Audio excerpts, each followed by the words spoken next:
you have got Pete over there with you, have you? No, no. I haven't got one, you stupid. What's she on about? I don't know. She's on the phone. I've got £900 debt. Where? Apparently. No, ignore that. I know. Oh my goodness. She's somebody just tried to scam her on her phone. But the problem is, right, I'd only pay her £850 to be a call girl for me, but I actually charge £900 to be a call boy for her. So 50. So she owes you 50 quid. I got you. She owes me 50 quid. All right then. When I get my knickers back. Oh right, yeah. I'm sorry about that. Is Baldrick wearing them? I've loaned them to Pauline, Richard's Oh! Oh, there he is.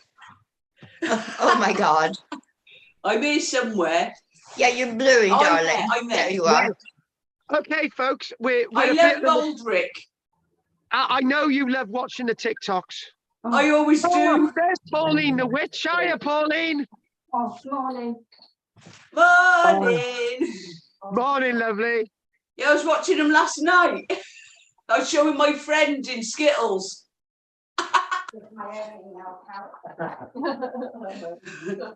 Here he comes.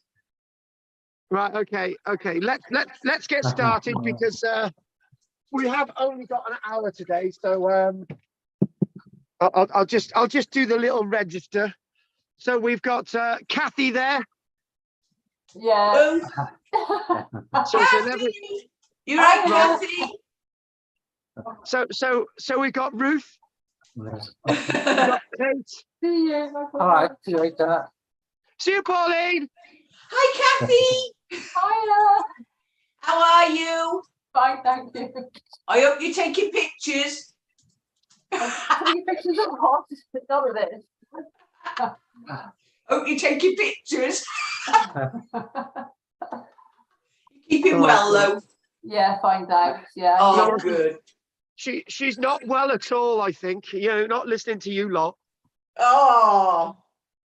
Right. Okay. A couple of things. I don't have a lot of time today, and my voice after last night, my 3-hour lecture last night. What it is, we're only supposed to be doing a 2-hour lecture on a Tuesday, right? But Pete goes on and on and on and on and on, and the lecture goes on till 10:10. It's all about Pete on a Tuesday evening. I'm sick of it. You do that with your No, don't do it. Oh, Pete, you're lovely. Oh, Right. So anyway, yeah, let's start. Thank you. Okay. Right. Shut up. Right. Let's start. Update from the Barron District News. They're struggling with their newspaper at this minute because people are hacking their system. And this is why my piece is not appearing every week. So in the past month, it's not been in there for two weeks. So the editor said, oh, we'll get the piece out this week. So that's good. Yeah. I do need some help with photographs. So if anyone's got any Barry landmarks that they want me to include, this will be my 87th piece. We're not running out of buildings yet, but I'm sure by the time we get to 120, we will. So any buildings you want me to cover that we haven't covered, just let me know, and we'll try and put them in. So and by the way, if Kate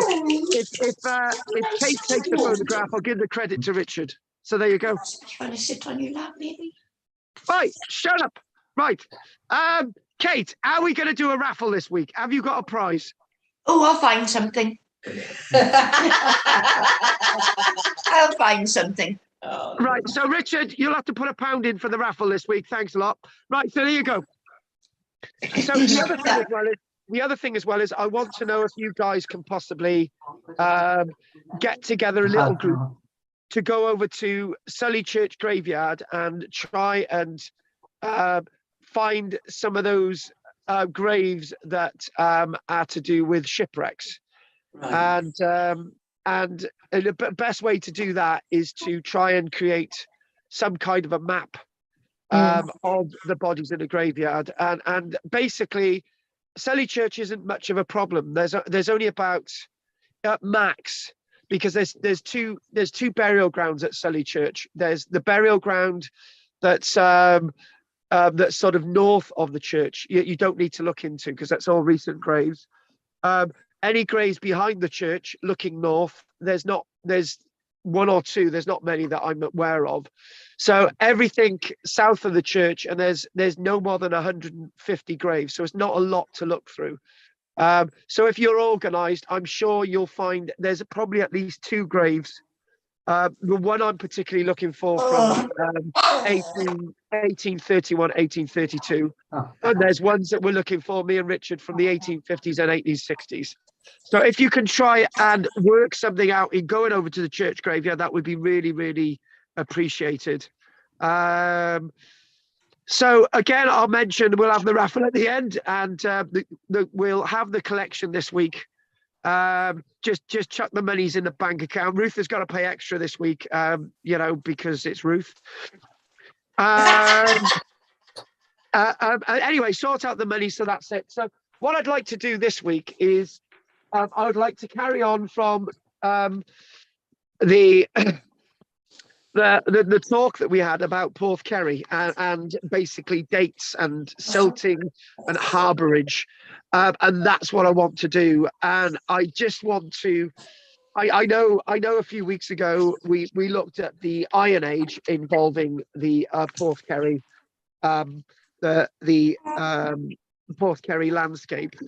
So I want to look at sort of the Roman era, but to do that I need to do a little bit of an introduction, and to sort of try to describe the landscape, and to try and get to grips with that. She loves you. So Ruth, shut up, Ruth. Ruth and Kath, right? I'm going to cut your mic because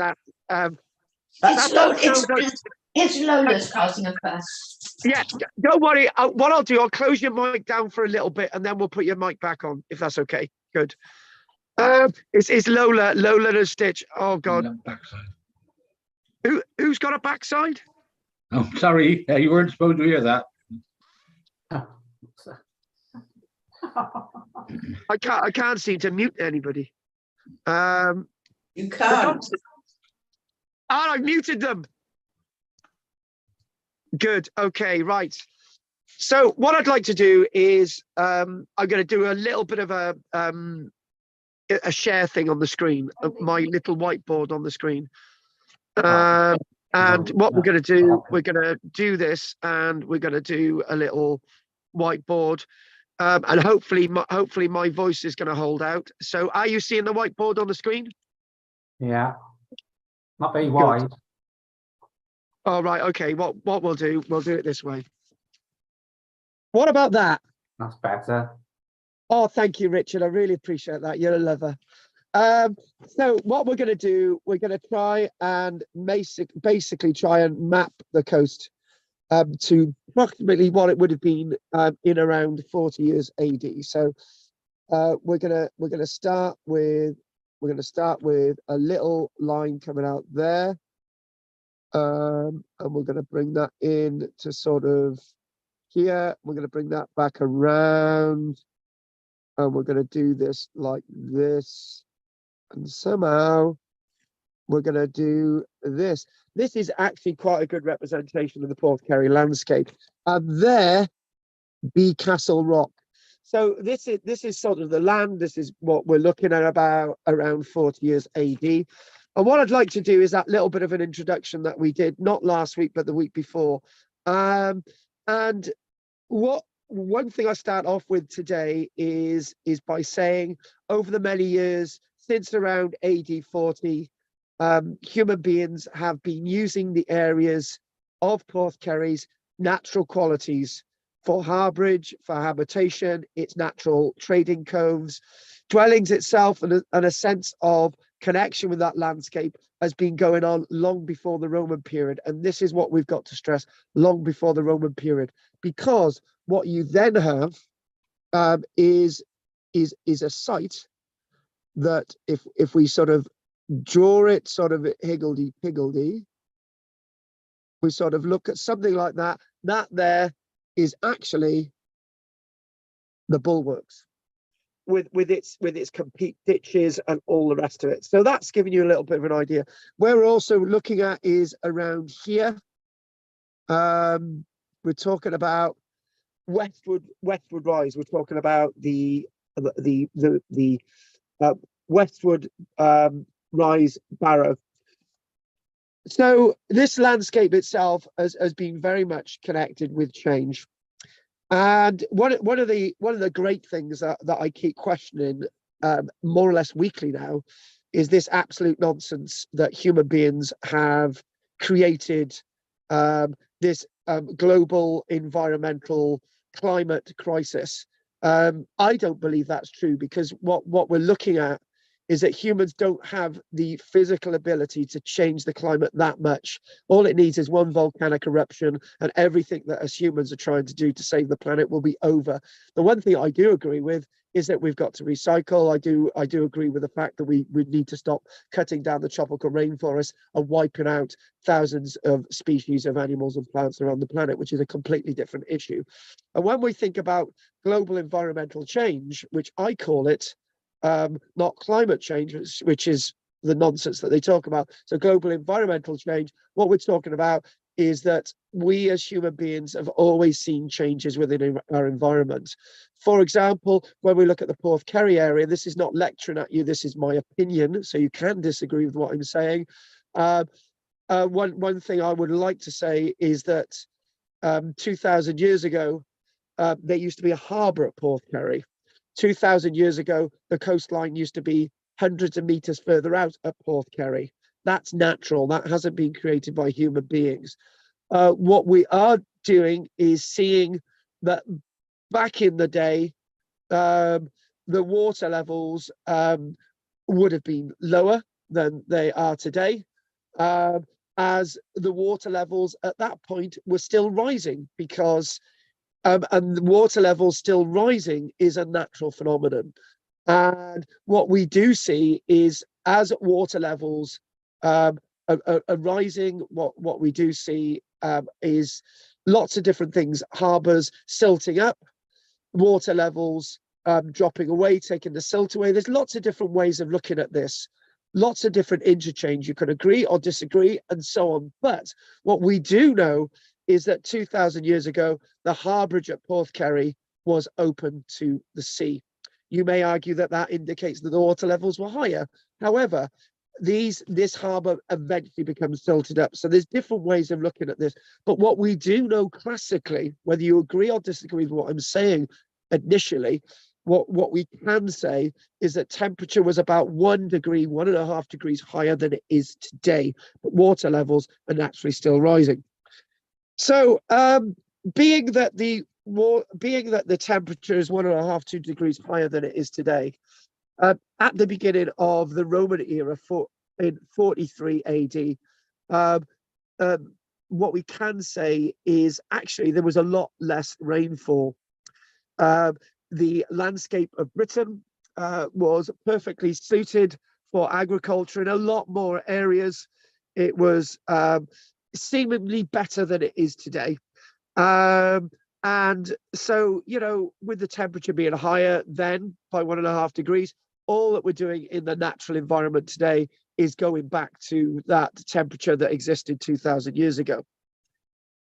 One thing that we will say that is not archaeological madness, or whether you disagree or agree with what I'm saying, is that we do know that the coastline was a lot further out. That is a scientific fact. You can't disagree with that. The other thing as well is what we do find is that there would have been a great number of mudflats. There would have been a great number of marshes and a great deal of material further out from the coastline. So you could talk about estuarine marshy areas a lot further out, sort of in a way assisting passage into this sort of landscape. So what we're going to do, we're going to try and put some of those marshes in. We might sort of be talking about mud flats sort of within these areas banks of mud flats, but naturally you've got access to the estuarine flows and the waters that lead into the Porthkerry natural harbour. What we need to do is we need to put some of those streams on, don't we? We need to put some of those streams on. So what we've got, we've got various different brooks sort of flowing for various different localities. You've got the Bullmore Brook over here. You've got the Whitelands over here. You've got the Barry Brook here, which is a sort of a confluence of the Nant and the Kinney Brook. So they all come into one. If some of that's wrong, Richard, you're welcome to chuck into that. But we do have this one brook that sort of leads out, and maybe it may have actually led out to sort of give some water flow into this harbourage, meaning that this is very much estuarine.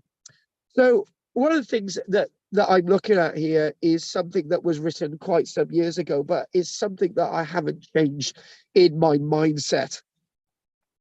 So again, to give you an idea of years and what's going on, at least into the 400 years AD, 1,600 years ago, the coastline had changed. The coastline had very much changed. And some of that is to do with human activity. It's very, very possible that, and this is debatable, but it's something that I go with, is very much possible that chunks of this coastline had been quarried out. And we've got some evidence for that, because what we do see is that some of the stones used, well, maybe all of them, but I'm just going to use the word some because that's a bit excessive. Some of the stones used in the construction of the fort at Cardiff were actually from that red margin on my little plan on the map. That's really, really important. So, you know, this is looking at change that we have created, right? And that's going to have an adverse effect on the harbour. And why is that going to have an adverse effect on the harbour? Well, we do know that water flow itself usually is southwesterly winds. So any material is being carried further on, west, long past the Bulwarks Point. But you could say that what's happening with quarrying activity, it's leaving large amounts of shale, right? And there are going to be lots of shale dumps along here. And the problem with shale dumps, it's the material that might, if there's southeasterly winds, it might then cause the ability for that material to be deposited into the harbour. Peter's well aware of tidal flows better than me. It's very rare that you get southeasterlies. But it's possible, and that means that some of that material's going to create deposition into this harbour. So the Porthkerry landscape does change; it alters, and this idea of it being a port and a harbour in the Roman period is really, really intriguing. We don't really have a great deal of evidence to prove that point. But what we are going to do is they're going to cite on here a little bit of Roman evidence. And it might convince you, or it might not convince you, that we've got Roman activity. So I'm going to put some of that stuff on my little plan. Sorry, it's a little bit crude, but I'm sure we're understanding where we are. So what I need, what's left on my little chart here, and we use green, we've used blue. Oh, God. Why don't we use a bit of black again? Let's get the bit of black in there. And what we do, a little bit further off the map, we have something known as the West Ridge Roman site. Also, we've got activity further on down here, which is at Glanimore. We've also got Cold Nap. We've also got Roman activity at the Bulwarks. We've also got Roman material being found scattered out throughout these little streams. And also, one thing that you might not know of is that a very late Roman era amphora rim, and I do believe there's a little bit of a handle, was actually found in this brook by a certain Alden Grisdale a few years ago, and I actually saw it. It was an imported amphora. So that was found in the stream. It was in a really good state of preservation. So that indicates that there's something going on within this area. Lost opportunity in the early 1990s, 1991, when they built a pipeline. And what we're going to do, we're going to put the pipeline on the little plan in sort of red again. So the pipeline is coming all the way across here. It goes up here and it sort of goes like this, right? That's the pipeline. And the problem is with that pipeline, it was dug very, very deep. And when they dug that pipeline very deep, we could have actually learned a great deal from what was coming out that pipeline. And guess who was the only young archaeologist who could have done anything about it? Me. And I didn't have the expertise and skills to sort of go in there and all the rest of it. But Welsh Water said, you're welcome to have a look, which I didn't do, which I've always regretted. The archaeologists, the Glamorgan Archaeological Trust, were meant to be doing it, but they had financial problems at the time and they couldn't get the staff to go out and do it, which is a bit of a shame. So then what we do go is, again, we haven't done this Roman era stuff, which I really, really, really want to do. And I know we've done the Iron Age stuff. So what I'm going to do is I might actually skip the Iron Age stuff. I know Richard hasn't done this, but he's welcome for me to try and send him this information that I've got actually in front of me, and that's where I want to go. But what I would like to do as well, because we're really limited for time, I'm not going to go through the Norman stuff today at all. And we're not going to go through the 1700s, but we are going to mention around 800 years AD.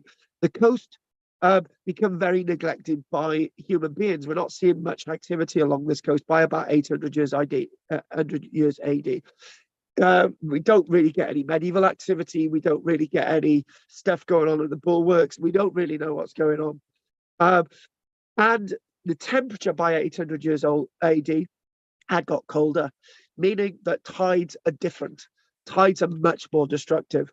Tides are not as inclement as they had been. So, again, we've done this, we've looked at this, and what I would like to do is look at this little bit of information here, and it sort of gives you a nice sort of flow into where we want to be today. And I'm not going to ask you where we were last time with this, right? But here we go. So this landscape that we're talking about at Porthkerry is very much linked to a rich landscape that we see further at the coastline towards Coldnap, for example, and the Old Harbour. And what we are saying is that with all this sort of connection with harbourages further at the coastline, this must have been a massive level of activity in the Roman period, the Roman era. And this would have been very attractive to any settlers coming into the area in the Roman era. But what we do know and what we do find is that the site at West Ridge itself, would have probably come into action. Where you've got the W above there, you've got the site that I've referred to as West Ridge. We know that was a very, very interesting farmstead landscape, a very interesting landscape that we do see extensive farming in the Roman era. And that's very important. If it was as important site as we do believe from the evidence that we see on the ground, that might mean that they may have used this harbour at Porthkerry for trading.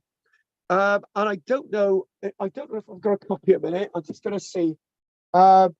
My last book on the Romans in South Wales, I do believe, I haven't got it in front of me, but if any of you actually got a copy of that, on the front of the book, it sort of, there's a pseudo representation of what the harbour of Porthkerry once looked like. It's a bit exaggerated, but the reason why it's a bit exaggerated, we wanted to put a lot on it. And when we think about this as harbourage in the Roman period, the site of the bulwarks comes into its own, because what we do see is where that was an Iron Age hill fort site. What we do think of is in that period, the site was reoccupied. There's evidence that it may have actually been a military site for a very short period of time. Lots of evidence saying that there was a permanent farmstead site there. And we're getting lots of evidence from the noughties all the way into the 200s and so on. So it's a very, very interesting, powerful site to indicate that there's lots going on in the area. And the one thing as well is that we can presume that the harbourage was actually being used in a Roman era is that there's no evidence of roads.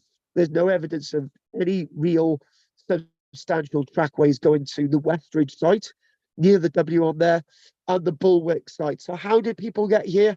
They got there via water. And therefore, being a natural harbour, this was absolutely perfect for a natural harbour.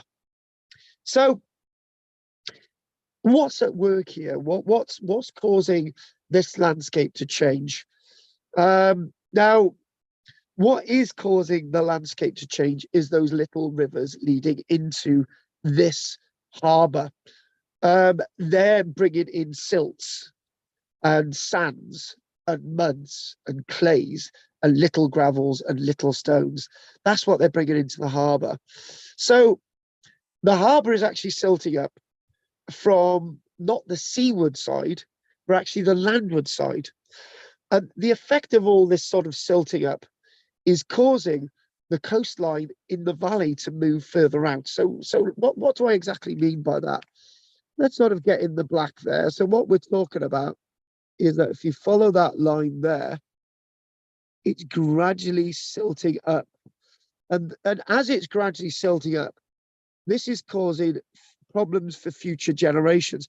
When you're talking about silting up, it's going to be marsh flats in those areas. And those marsh flats in those areas at very, very high water, you could sort of have small boats on top of the marsh flats. And basically, as high waters come in, you could get the boats off. And that's probably the state of affairs all the way up to the Roman period. And that is very important when we think about a village that once existed in the Porthkerry landscape. So what we're going to do, we're going to change the little bit of a sketch here, and we're going to go there.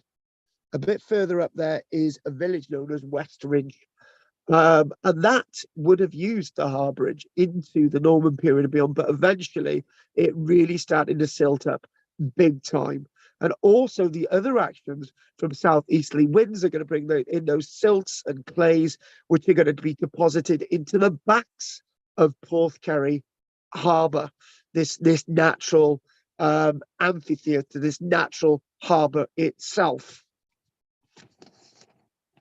So one thing that we've got to think about is I'm looking at a wonderful plan in front of me, which is not much different from what we're talking about there.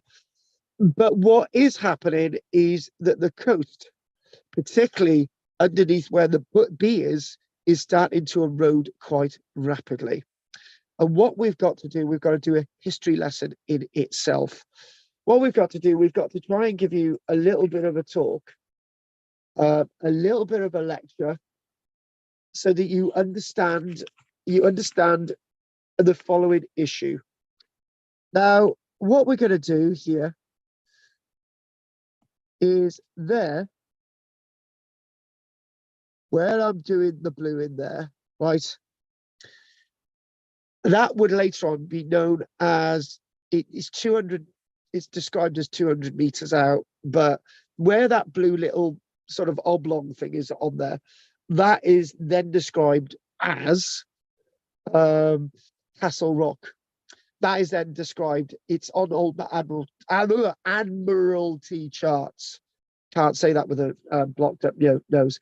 That there is where we describe where Castle Rock is, or the Pharos is, whatever name you want to stand for that locality. However, at this point into the 400s, that locality is starting to be eroded. Now, if there had been a Roman Pharos on top of there, which is something that I have referred to in my own writings and now I'm interpreting it in a different way. There was probably a beacon there. There was probably something there. But as for its survival, it's not there. Because what we've got to think about is down at sea level, the stack, which would have been occurring 400 years ago, has been reduced down to low water mark, meaning that if there had been a building in the Roman period, it would have been much higher up on the cliff line, meaning that it had been eroded away. Let's go with that. So the level that we see the Castle Rock now, it's impossible to have a Roman structure on it, because a Roman structure would have been 10, 20 meters above that locality, meaning that would have been eroded into the sea. Very, very important point that I wanted to educate you in that. Recently, there was a letter published in the Barron District News. We have actually got the original plan. We've got the original drawing from the late 1700s of a hexagonal building there, right? But that hexagonal building would have been placed there hundreds, if not 1,000 years later, on the platform. So unfortunately, alas, it's not Roman at all. I wanted to put that in there. You can ask me about that when we go into questions. So we've got half an hour. We've got half an hour still to go. So what I'm going to do, I'm going to look at the 400s. I'm going to describe what was happening into the 400s, and the next time that we come across this, we'll look at about the 1080s. Now, what we are going to talk about is, you know, about 400 years on, we're going to talk about the year AD 400, 1,600 years ago. There is a lot to be said of people's views and understandings, misconceptions, and conceptions about the Roman era. And one of the things that I'm with the school of thought is much of what we do see about the Roman era is that it's not as Roman as people make out.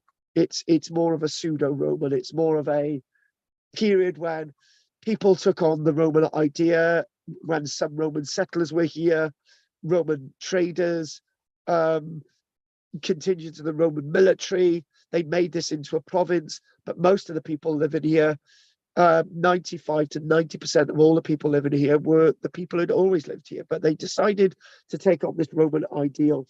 One thing I'd like to stop myself there is when we're talking about the West Ridge site above the W on there, when we're talking about the West Ridge site, that was a site that was occupied not by Romans, but people who were building in the Roman way, who had Roman Samian ware. I've actually found their Roman Samian ware, so I know it's there.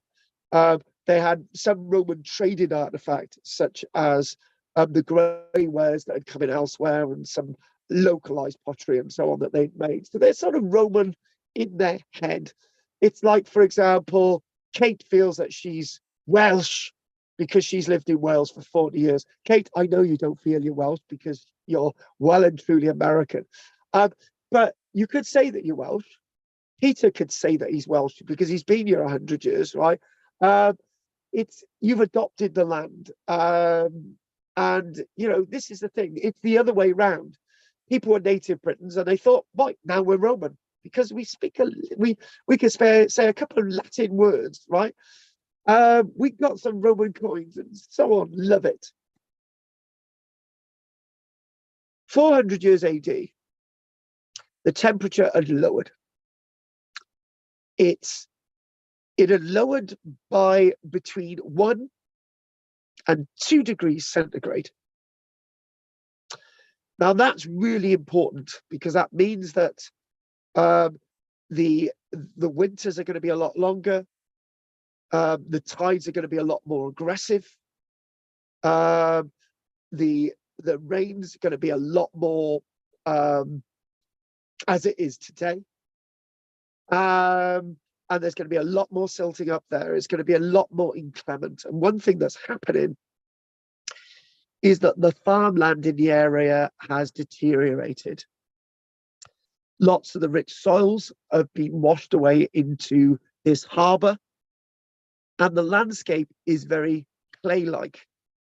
So this itself, the temperature, more destructive, higher tides, and when we still look at this, the natural protection of the coastline has changed. And here the harbour is seeing, with the more ferocious waves and more ferocious poundings of the coastline, there's going to be a lot more pebbles and rocks dumped into this harbour. Now, yesterday, I was working in Aberystwyth, and as I looked, I could see that the whole frontage of Aberystwyth was covered in very large grains of sand. In other words, the promenade wasn't visible. It was gone. It had been erased. There were big piles of gravel all the way up the promenade wall. It was all over the path. It was really bad, right? And it was actually coming onto the road, and it was actually making its way to the houses on the front, right? Very destructive waves. And that's the winter months. That's the water levels. That's the Cardigan Bay waters. And that's just sand. What they don't have in Cardigan Bay is the Carboniferous and limestone pebbles. And if you think about that, if it did, those houses along the front at Aberystwyth would no longer exist. They would be condemned. And that sandy gravel would have actually been boulders. This itself leads me on to describing another point. So what we can say is, if we get a little bit of a rubber there, oh, we've lost a whole bit of the coastline. Drat, damn it. So what we need to do is we need to sort of draw that now, and the coastline is sort of changing, is really starting to change. There's a little bit of a spit of land, and what's happening is that you can quickly see there that now materials from these good old southwesterlies are actually charging into this bay. It's not a good place for harbourage at the frontage in the winter months. And as the area of Porthkerry is reducing, there is a great change occurring. So it's bringing in these great big pebbles, the hydraulic action. Hydraulic action itself is causing the waters to go in between the rocks, break them apart. A hydraulic action is creating boulders which are hurled at the cliff line, hurled into the bay at Porthkerry. Lots of change. The constant erosion of the sandbanks and the mudflats is again meaning that material is deposited elsewhere. It's very likely as well that we're seeing the Bulwarks Cliff slowly starting to retreat, probably getting closer to see that that Castle Rock is eventually going to be a platform in its own right. The cliff retreating by a constant every year. Now, I've liked to use a reference that was given to me a few years ago, not by one person, but say several people, when they moved into the Lantwick Major area in the 1950s and 60s. They used to see the coastline out at Colhew Bay, the Colhew Hill Fort, the coastline a lot further out than it is today. And some people have argued with me and said, actually, the coastline was between 40 and 50 feet further out at Langford Major than it is today. And this is just in 50 to 60 years. Now, when we look, for example, further on down the coast at the Bendrix Rock, we know, for example, with the light railway, the light track that was hidden at the front of that, which I've taken some of you to see, we know that the coastline there has retreated about 40 to 50 foot since the end of the Second World War. So yes, I can believe what they're saying at Langford Major. If that's the case, with the limestone and the sandstones further up the coast, if even there's, for example, 50 foot of erosion every 100 years, we're actually looking at 100 foot every 100 years. That's 1,000 feet in 1,000 years, right? That is 300 meters.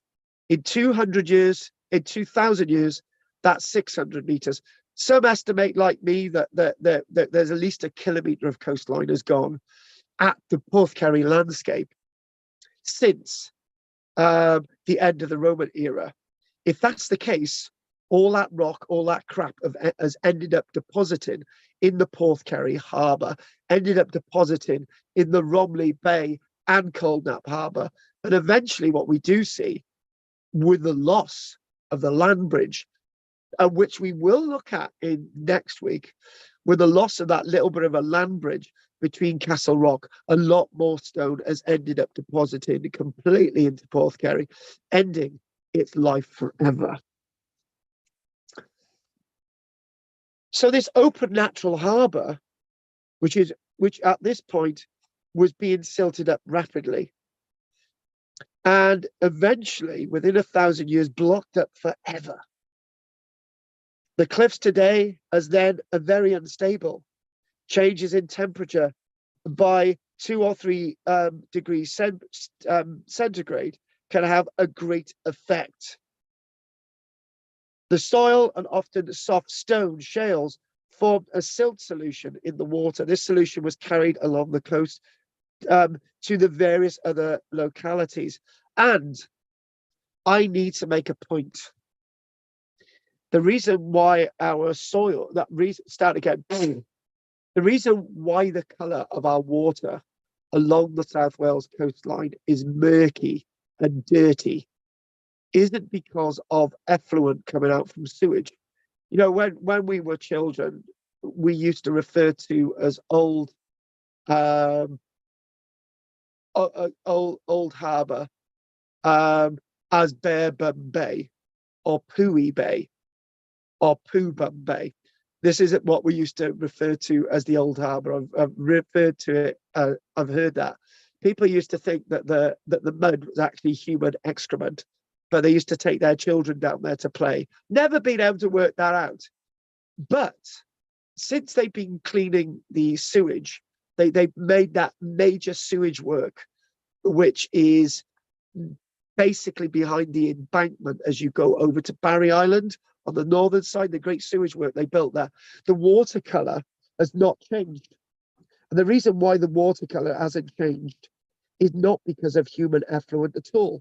It's actually because we've got sandstones and mudstones and limestones, more importantly, limestones, because there's all this clay and mud and sands in the water. That's what makes it murky. If you go off the Cardigan coastline, it's clear. And the reason why it's clear is because they don't have the sandstones and the mudstones and the limestones. They basically have those very hardy, the very hardy rocks, those very ancient rocks that are 400, 500 million years old. They might have sandstones, but they're very, very hard sandstones, and they erode very, very slowly, unlike our sandstones. Oh my God. Whew. So the cliff area, there we go, where we got Westwood Corner. There, that little bit sticking out is Bull Cliff or Bull's Nose. At that stage, it's becoming very bare because of quarrying, because of people living there, and because of farming. And what's happening? Maybe people left the area because there was not really any soil level there anymore. Richard and I know when you dig your gardens at Westwood Rise, it's just clay. There's very little soil there at all. Richard can jump in there and tell me I'm wrong, but the gardens further up on Westwood Rise were very, very clay, very little soil. And that's all of an event to do with these thousands of years ago, where people use that landscape as sort of, farming. And the problem is using that landscape as farming simply means that you've got all this clay and stone rather than soil levels. Whoa. So I'm going to make this statement now. I'm going to basically say that the cold nap was used in the Roman period. And maybe one thing that I will chuck in here, which might be a red herring, might be fact, might be fiction, that it was used and maintained as a harbour for a very, very long time.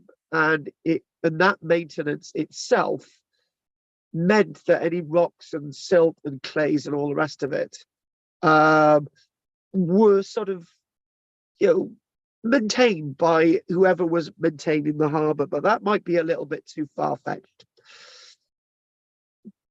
But access to this harbour and who was using it after 400, 450, we don't know, because there's very little in the archaeology to tell us what was going on there. The sea slowly deposited material from further up the coast and stowed into this natural harbour, and ships would have found it much harder to moor in the harbour due to the unstable small and large stones that could have been creating problems for people to berth in the harbour. Before all this gravel and all these heavy rocks and boulders and all these things, you were able to berth your vessel into the harbour on the muds and the silts and the sands and all the rest of it. But the problem there is that when you've got the big boulders and so on, it's going to be very, very difficult to take a vessel in there. And there's great changes going on, and it might be that people are using harbours further on down the coast, like at Cold Nap, like at Old Harbour. But the worst isn't to come, as we will talk about next week.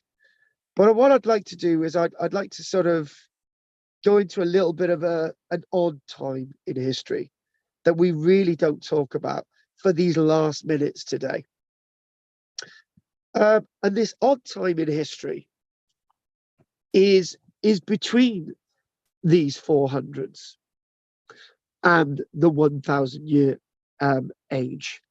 We don't have archaeological evidence of people living at the bulwarks or Westwood or Westridge or Westwood Rise.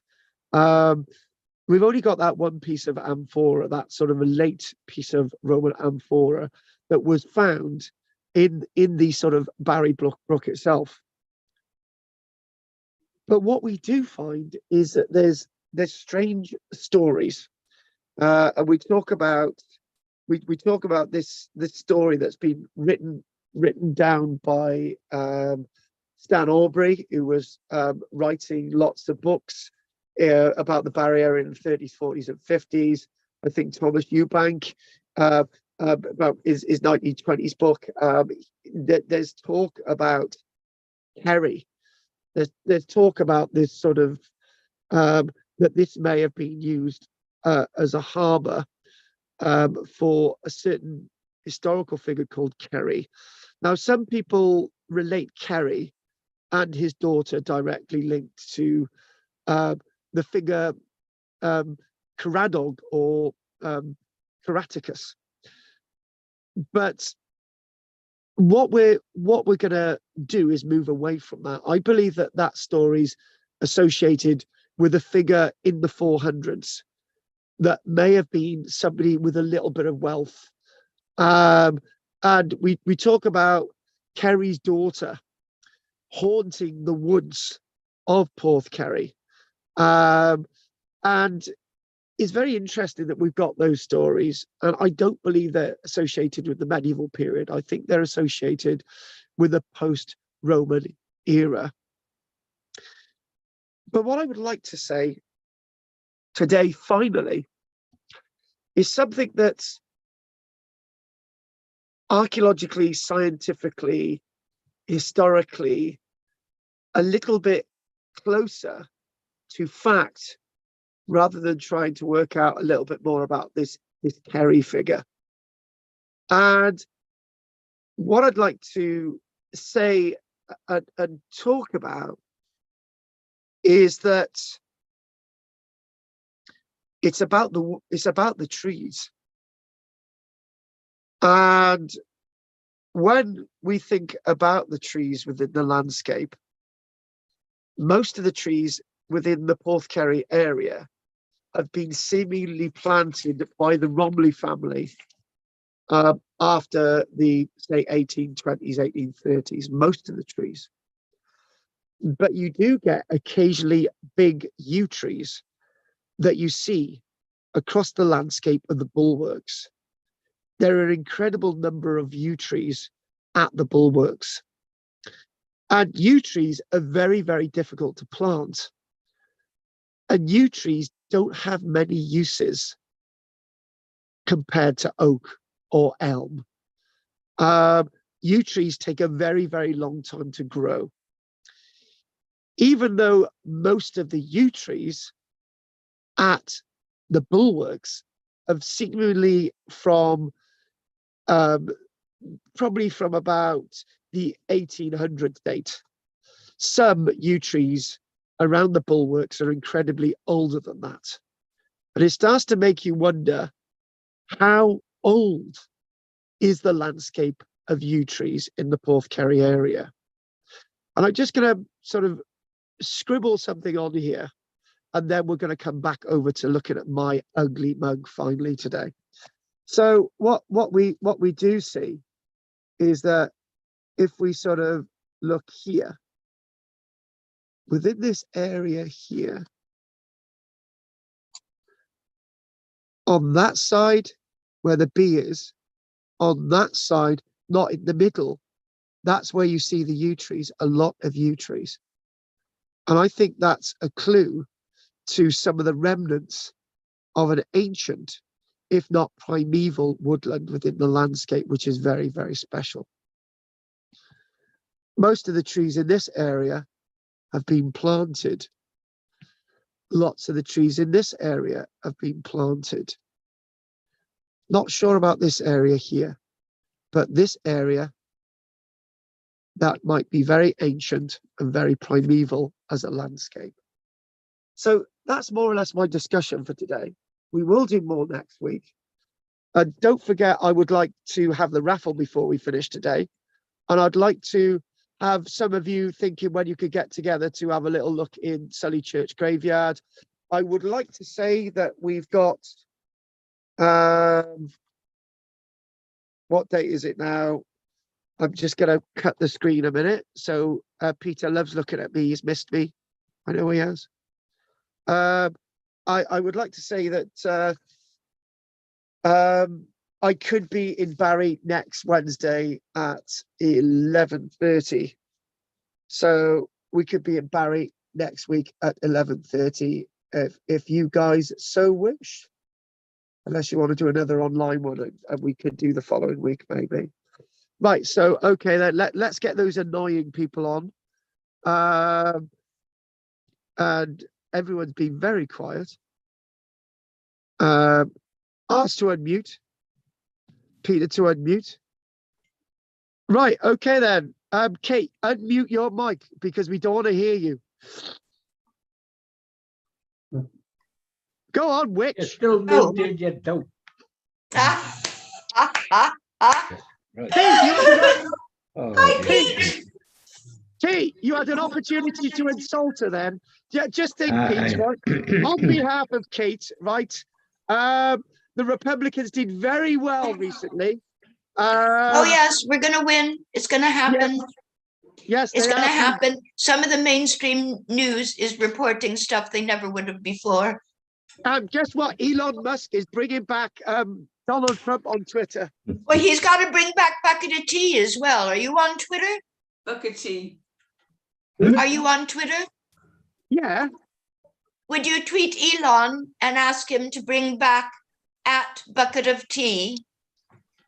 One What's word. that about? That's me. I was banned for wrong think. All right. So what's it is? It's bucket. It's at Bucket of Tea. One word.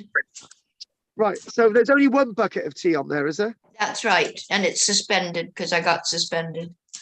What were you doing, naughty Kate? I was telling the truth, honey. That's what was happening. I was telling the truth. Kate, I know the truth is your beautiful naked body, right? But but you've got to keep that between me and Pete, okay? Images of you naked need to be kept private between me and Pete, not online.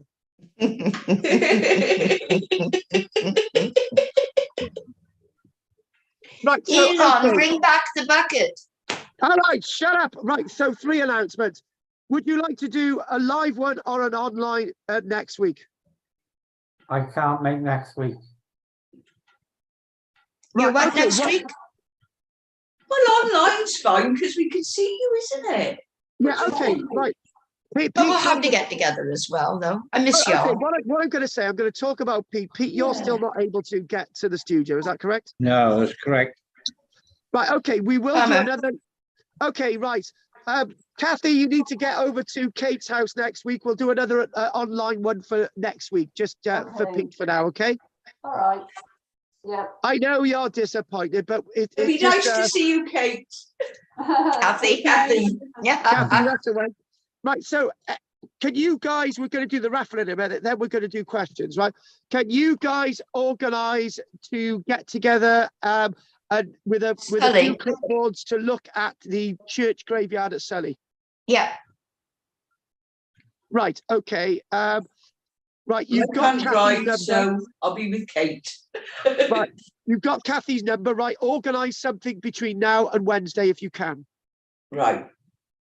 Oh, next week. Oh, got you. Right. Okay. Right, Check the right. weather. Got to check the Right, weather. Richard can get there as well because it's accessible because there's no, yeah, Richard Yeah, can but get I in there can't as get well. around the graves the most.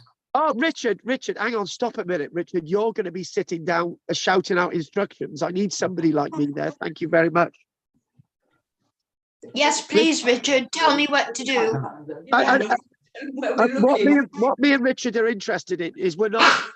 What you need to do is get a little bit of paper, do a food map of the graves, and if there's any graves there from the 1900s, we're not interested. Anything before 1900, we are. Okay. Okay. Right. Easy sleazy. So basically, when you do get a date that says something like 1831 or 1870, we need all the details from those graves. Okay. Right? If you Get can't read them, that's we best. want to get Yeah, so I'll with the take paper cookery. and crayon Yeah. and pencil or something Yeah. to do it with. Shipwreck Crayon's victims. better, isn't it? Because it. Yeah. Right. I'll have a So look online and see if I can find anything. good. I'm As sure I we say, can all get. I got the grave Brave plan goer, for I St. am. Clements, and I got a grave plan for St. Nicholas. So perhaps somewhere there's a grave plan for Surrey. That would be Ooh. good. Oh. Well, you've got until, if you could try and get something done for next week, that'd be good. So you guys communicate, and I want to know next Wednesday. But Richard can't make it next Wednesday. But I'm sure that Kathy, Richard's deputy, can sort of get that sorted. Right. So are we going to have a raffle this week, Pete, Richard, everybody? Yeah. Yes. Are we shackling? Yep. Oh, yes. And then I'll do it. What's the raffle prize? Oh, right. Let me see if I can show you. what I have here for you is a stone with fossils in. Can you see they've got like cross sections of crinoids? Can you see? Peter will love that. He can give it to his grandson as a Christmas present if he wins it. Lovely. Hey, that's your Aw. Christmas. It comes from the old. It comes from the old harbour. Okay, Pete'd love that. Right, okay, then that's what we're going to do. It's 6, isn't Yeah. it? Okay. Okay, it's 6 Go to shekels this Skittles, week. isn't it? So get confused. So here we go. So what we're going to do, everyone's going to have a number. So that's 1 to 5. So the number's going to be as follows. Richard is 1.